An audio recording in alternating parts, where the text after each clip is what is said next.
Stimulus checks are now being deposited into bank accounts, but getting those funds isn't as a simple matter for everybody. Local nonprofits are providing outreach and support for the homeless who may have more difficulty receiving those funds. Fox 12's Sarah HURWITZ has a look at their efforts.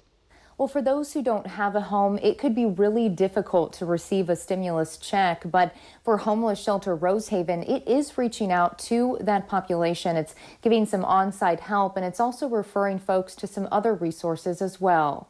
Living on the streets is not only a struggle to meet basic needs, it can be isolating from the world. Being disconnected is a reality. It is hard to stay on top of what's happening in your community, in your country, and in your world. And we've seen this definitely amplified during this whole pandemic. Katie O'Brien is the executive director of Rosehaven, a daytime shelter which serves women, children, and marginalized genders who are challenged with homelessness or extreme poverty.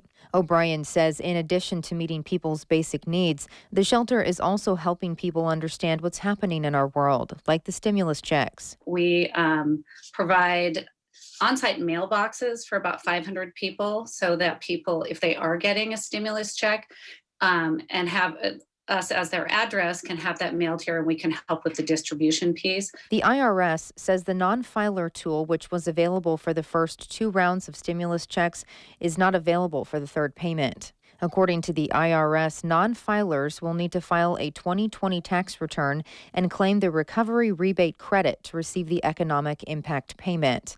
Now, O'Brien says the shelter is helping people understand that they should be getting one of these checks, and she says the shelter also provides people to help navigate that process. Here's where we can go to irs.gov and help you take a look and see, if, where your check might be in the process.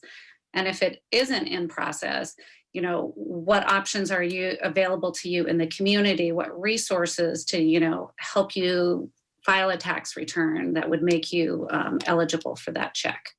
And O'Brien says there is free Wi-Fi on site. So if somebody needed to access the IRS website on their phone, they could do that there. They can also use a computer there as well. Those are offered on site. She also says that they are referring folks to tax filing services, and they are giving bus tickets to get to those resources. From the mobile newsroom, Sarah HURWITZ, Fox 12 Oregon.